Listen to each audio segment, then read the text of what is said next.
Olá, vamos continuar estudando recursos que serão conectados aí na placa-mãe, como o caso da CPU, que, como eu te dizia, é a unidade central de processamento, que também pode ser chamada de CPU.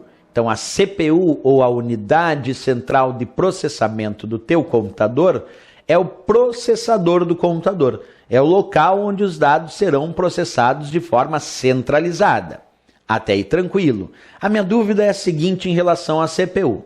Se a CPU é o local onde os dados são processados de forma centralizada, como essa CPU processa os dados? É uma pergunta que a gente deve se fazer quando pensamos em provas de concurso. Como a CPU processa os dados? Como ela faz isso de fato? O entendimento é com operações de entrada, de saída e também com relação de operações de entrada e saída com as memórias do computador. Isso quer dizer que a CPU, ela recebe dados que vêm lá dos periféricos de entrada, processa os dados e envia esses dados lá para os periféricos de saída de dados. Esse é um ponto importante. Repetindo, a CPU, então, recebe dados dos periféricos de entrada e envia esses dados, aliás, os periféricos de entrada enviam dados para a CPU processar. A CPU processa esses dados e envia para os periféricos de saída de dados. A CPU também pode realizar operações de entrada e saída em relação às memórias do computador. Por exemplo, a memória principal, a qual a CPU envia dados para armazenar na memória principal, mas ela também recebe dados aí da memória principal do computador. Então a CPU se relaciona com os periféricos de entrada e de saída e se relaciona também com as memórias. Para deixar isso um pouco mais palpável, para a gente perceber isso, eu fiz um esqueminha aqui para ti. Tu imagina que eu tenho a ideia, observa aqui, de um teclado. Então eu coloquei aqui um teclado como um periférico de entrada. Professor, por que o teclado é um periférico de entrada do meu computador? Porque quando tu digita dados no teclado, tu está enviando dados para a CPU, para o processador processar. O processador, a CPU, processa esses dados e envia esses dados para os periféricos de saída. Envia esses dados, por exemplo, para o vídeo. Então, numa percepção rápida, quando tu digita dados no teclado, tu está enviando as informações para a CPU processar do que tu digitou e aparece lá na tela, lá no monitor, que é um periférico de saída, o que tu digitou. Então, o teclado é, como resposta de prova, considerado um periférico de entrada de dados, porque ele envia dados para a CPU processar.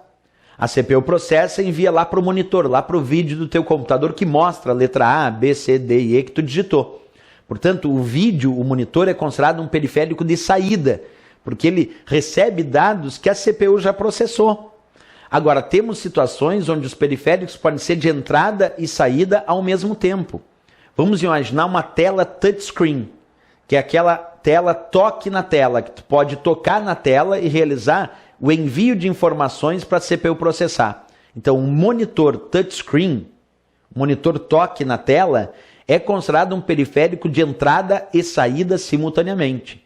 Percebe? Enquanto o teclado é um periférico de entrada e o vídeo, o monitor, é só um periférico de saída, se a prova cobrar um monitor touchscreen, um monitor toque na tela, ele realiza a entrada de dados para a CPU e também recebe dados que a CPU processou. Portanto, um monitor touchscreen é considerado um periférico de entrada e saída.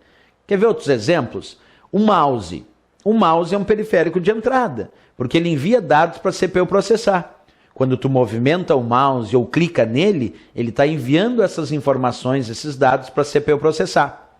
E ao mesmo tempo, o contrário, observa, eu tenho uma impressora. Aí tu imagina que tu mandou imprimir alguma coisa. Com o mouse, tu deu o comando imprimir. Então, tu mandou uma informação para a CPU processar. A CPU recebeu essa informação e imprimiu lá na impressora. Se a impressora está imprimindo, é porque esses dados já foram processados. A impressora é um periférico de saída. Outro exemplo, um scanner. Um scanner é um periférico de entrada, porque ele serve para digitalizar uma imagem ou um documento. Tu coloca o documento ou a imagem no scanner, ele envia para a CPU processar e aparece essa imagem lá na tela do teu computador, que é o periférico de saída. Mas o scanner é só periférico de entrada. Agora, olha um detalhe. Se a impressora é periférico de saída e se o scanner é um periférico de entrada, tu imagina que tu comprou uma impressora multifuncional. Bem, uma impressora multifuncional tem scanner e tem impressora. Então, se a impressora multifuncional tem scanner e tem impressora, então a impressora multifuncional é um periférico de entrada e saída simultaneamente. Se eu pegar só impressora, é só periférico de saída. Só scanner, só periférico de entrada. Mas a impressora multifuncional é um exemplo de periférico de entrada e saída simultaneamente. Outro exemplo, vamos pegar um microfone. Um microfone é só um periférico de entrada. Por quê, professor? Porque envia dados do que eu estou falando aqui, da minha voz, para a CPU processar. E a caixa de som, o alto-falante, é um periférico de saída. Porque eu estou ouvindo lá o que a CPU já processou. Então, microfone só periférico de entrada e a caixa de som só periférico de saída. E por aí vai. Nós temos, então, sempre que entender o porquê que um periférico é considerado de entrada. Porque envia dados para a CPU processar. Por que um periférico é considerado de saída? Porque recebe dados que a CPU já processou. E por que alguns periféricos são considerados de entrada e saída simultaneamente? Porque enviam dados para a CPU processar, mas também recebem dados que a CPU já processou. Essas informações são interessantíssimas quando a gente fala em provas de concurso público, certo?